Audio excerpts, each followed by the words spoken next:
অৱস্থা বেয়া একদম ৰঙা চিঙা পৰি গৈছে হিমন্ত বিশ্ব শৰ্মা মই চাই আছোঁ মানে মানুহটো কেলে ইমান খং হৈছে তাৰপৰা চাইছোঁ মানে এইটো মিয়াখেদা আন্দোলনটো যেতিয়া বিফল হৈ গ'ল তেওঁ মানে সাংঘাতিক ধৰণৰ খং গোটেই লাল হৈ গৈছে মানুহটো মই চাইছোঁ এই কথা বতৰাবিলাক আৰু এনেও আমি কৈ আছিলোঁ যে এই মিয়াখেদা আন্দোলনটো ভুৱা এটা আন্দোলন এটাও মিয়া তাৰপৰা খেদিব নোৱাৰে আৰু অলপ দিনৰ কাৰণে খেদিব টকা পইচা এটোপোলা দিবগৈ যেতিয়া তাৰপাছত আকৌ সেই মিয়া তাত আকৌ ওলাব সেইটো হৈ গৈছে আমাৰ প্ৰমাণ হৈ গৈছে যে আজি ৬-৭ মাহমানৰ আগত মিয়াখেদা আন্দোলনটো এইবাৰ প্ৰথম নহয় ৬-৭ মাহৰ আগতো হৈছিলে সেই মিয়াখেদা আন্দোলন তেতিয়া ক'লে যে উজনি অসমৰ মিয়া মুক্ত কৰা হ'ল বুলি সেই সময়ত কোৱা হৈছিলে আৰু সেই একেখিনি মানুহে যিবিলাকে মিয়া মুক্ত কৰিলে বুলি কৈছিলে যিবিলাক জাতীয় সংগঠনে নে কি সংগঠন নাজানো মিয়া মুক্ত কৰিলোঁ বুলি কৈছিলে আকৌ মিয়া মুক্ত শিৱসাগৰত কেনেকৈ মিয়া ভৰ্তি শিৱসাগৰ হৈ গ'ল সেই কথাবোৰ বতৰাবিলাক আপোনালোকে চাওক আৰু মোৰ এনেকুৱা লাগে এটা জাতীয়তাবাদী বুলি কোৱা মানুহবিলাক আপুনি সুধিবচোন জাতীয়তাবাদ মানে কি এটাও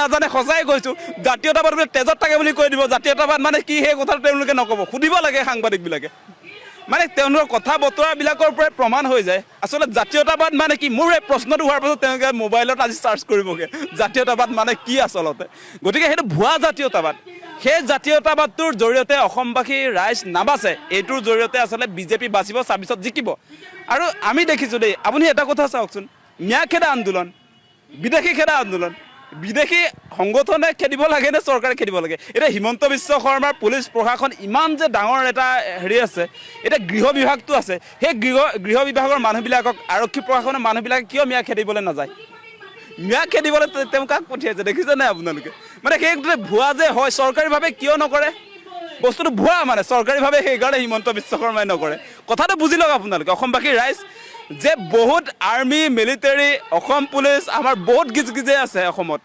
তেওঁলোকে এঘৰ মানুহত গৈ তাত মিয়া খেদিবলৈ কিয় নাযায় নোযোৱাৰ কথাটো মানে এইটো ভুৱা এইটো সংগঠনৰ কিছুমান মানুহক পেট সংগঠন বুলি ক'ব লাগিব হিমন্ত বিশ্ব শৰ্মাৰ পৃষ্ঠপোষকতাত সেই সংগঠনবিলাকে কাম কৰি আছে বুলি হিমন্ত বিশ্ব শৰ্মাই কৈছে এইটো মই কোৱা নাই বিদেশী নে স্বদেশী আপুনি চালেনে নাই নোচোৱাকৈ সংখ্যালঘু দেখিলেই বিদেশী হৈ নাযায় আপোনালোকে খেদা এজনো সেইকাৰণে বাংলাদেশ নাপায়গৈ মানে হিমন্ত বিশ্ব শৰ্মা আৰু তেওঁৰ কোম্পানী যিবিলাক সংগঠন তেওঁলোকে খেদা এজন মানুহকো যে বাংলাদেশ পাব নোৱাৰে সেইকাৰণে মানে আপোনালোকৰ মগজটো নাই মই কৈয়ে দিছোঁ আজি অপেনলি সেই ভুৱা নাটকবিলাক নকৰিব বিদেশী খেদাৰ নামত আপোনালোকে যে নাটক কৰি আছে প্ৰমাণ ক'ত হ'ল যে এইকেইদিন আপোনালোকে নিশ্চয় দেখা পালে গোটেই বিদেশী ন্যায়াধিকৰণত যিবিলাকৰ গোচৰ চলি আছিলে বিদেশী যিবিলাকে হ'বলৈ গৈ আছিলে মানে ৬৯,৫০০জন মানুহক আপোনাৰ স্বদেশী কৰি দিলে এখন নটিফিকেশ্যন উলিয়াই দিলে হিমন্ত বিশ্ব শৰ্মাই ইফালে মিয়াখেদা আন্দোলন কৰি তেওঁ বিদেশী খেদিছোঁ বুলি কৈ আছিলে সেই সময়ছোৱাত আপোনাৰ ৬৯,৫০০জন মানুহক আপোনাৰ স্বদেশী কৰি দিলে সেইটোক লৈ আমাৰ এই জাতীয়তাবাদী নেতা এজনেও প্ৰতিক্ৰিয়া দিয়া নাই কাহিনী ওলাই পৰিলে এইটো সঁচা বিদেশী খেদা মানুহ নে মিছা বিদেশী খেদা মানুহ এইবিলাক ওলাই পৰিলে তেওঁলোকে এজনেও আজিৰ দিনটোলৈকে প্ৰতিক্ৰিয়া আমি দিয়া দেখা নাই সংবাদ মাধ্যমত কোনেও মাতবোল নকৰে মানে এদিনতে আপোনাৰ ৬৯,৫০০জন যিবিলাকৰ গোচৰ চলি আছিলে বিদেশী ন্যায়াধিকৰণত সেইটো এদিনতে নটিফিকেশ্যন উলিয়াই কাৰ অধীনত নাগৰিকত্ব সংশোধনী আইনৰ অধীনত স্বদেশী কৰি দিলে সেইটোক লৈ কোনেও মাতবোল নকৰে চেলতে মাৰি থৈছে এতিয়া তেওঁলোকৰ এই জাতীয়তাবাদক সেইকাৰণে কৈছোঁ এইটো কেঁচুৱা জাতীয়তাবাদ সেই জাতীয়তাবাদ কেঁচুৱা জাতীয়তাবাদ আপোনালোকক কৈছোঁ তেওঁলোকে মূল জেগাত ঢুকি নাপায় সেইকাৰণে আপোনালোকে নিশ্চয় দেখা পাইছে তেওঁলোকে যে মিয়া এই সৰু লেবাৰবিলাক আজি শাক পাচলি যিবিলাকে দোকান দিয়ে যিবিলাকে মাছ উৎপাদন কৰে যিবিলাকে ভাড়াঘৰত থাকি পকা মিস্ত্ৰী কৰে যোগালী কৰে সেইবিলাকৰ ওপৰত দাদাগিৰি সিহঁতৰ আজি যে আপোনাৰ অসমৰ হাইৱেৰ মাটিবিলাক যে গোটেই এফালৰ পৰা গোটেই বহিৰাগতই লৈ ল'লে সেইবিলাক তেওঁলোকে নেদেখে কেতিয়াও নেদেখে আজি আদানী আম্বানীক কেনেকৈ মাটি তুলি দিছে এটা প্ৰতিক্ৰিয়া দিয়ে নাহে তেওঁলোকে নিদিয়ে আজি ৰামদেৱক যে আপোনাৰ পাম খেতি কৰিবৰ কাৰণে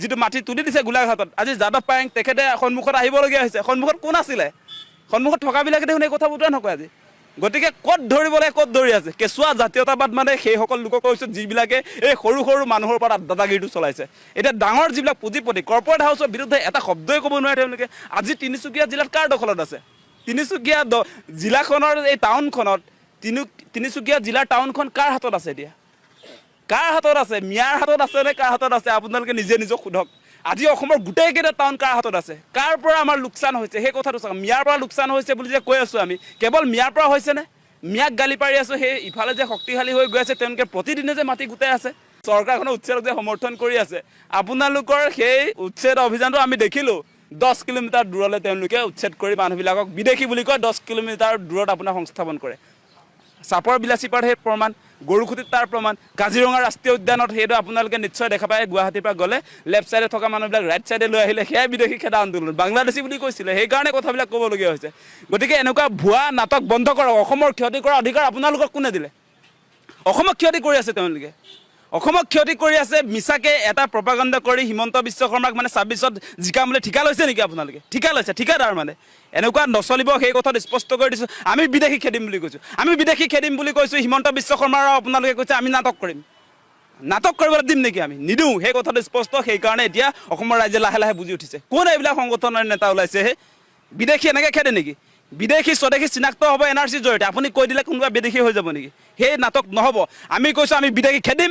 1971 চনৰ 25 মাৰ্চৰ পৰা যিবিলাক মানুহ ইয়াত আহিছে অসমত, গোটেইবিলাক যাব লাগিব, সেই কথা আমি কৈছোঁ। তেওঁলোকে বিদেশী খেদাৰ নাটক কৰিব, তাৰপাছত বিদেশী যে স্বদেশী কৰিলে তাক লৈ যে চেলতে মাৰি থ'ব, তাৰ বিৰুদ্ধে যে এটা শব্দ ক'ব নোৱাৰে। সেইবিলাক ভুৱা জাতীয়তাবাদী নেতাৰ বিৰুদ্ধে সকলো ৰাইজ আচলতে ঐক্যবদ্ধ হ'ব লাগে। তেওঁলোকৰ কথাত কোনো শুনিব নালাগে। এই মানুহবিলাকৰ কথা শুনিলে অসম জহন্নামে যাব, সেই কথাটো স্পষ্ট। আৰু যিবিলাক মিয়া মুছলমান দেখিলে যে সন্দেহযুক্ত বুলি কয়, আপুনি কি জাতীয়তাবাদী নেতা নিজকে যে কৈ আছে? আপুনি কি ভূপেন হাজৰিকাতকৈ ডাঙৰ জাতীয়তাবাদী নেতা? আপুনি জ্যোতিপ্ৰসাদ আগৰৱালাতকৈ কি ডাঙৰ জাতীয়তাবাদী নেতা ওলাইছে? আপুনি মানে আমাৰ যিবিলাক স্বনামধন্য ব্যক্তি, যিবিলাক আচলতে অসমৰ গোটেই অসমখনৰ আচলতে যিবিলাক হিৰ' বুলি ক'ব লাগিব, অসমৰ নায়ক, অসমখন গঢ়া যিবিলাক মানুহ, আজি ভূপেন হাজৰিকা, আজি জ্যোতিপ্ৰসাদ আগৰৱালা, বিষ্ণুপ্ৰসাদ ৰাভা, আজি অম্বিকাগিৰি ৰায়চৌধুৰী, আজি হোমেন বৰগোহাঁই ছাৰলৈকে এওঁলোকৰ বিৰুদ্ধে কাম কৰি আছে এইবিলাকে। মৈমন সিঙে যিবিলাক মুছলমান, তেওঁলোকক কৈছে ন অসমীয়া। কোনে এইকেইটা ক'ৰ পৰা আহিছে, তেওঁলোকৰ কোনে নাম জানে এইবিলাক মানুহৰ?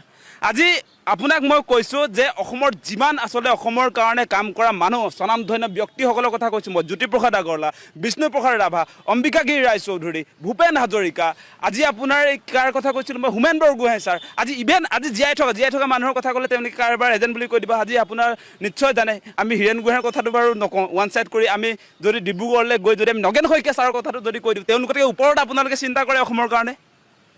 এতিয়া 100 বছৰ আগতে অহা মানুহবিলাকক দেখিলে কাৰণে কেনেকুৱা ফটোৱা কামবিলাক কৰি আছে। বিদেশী এনেকৈ আপুনি খেদিব নোৱাৰে।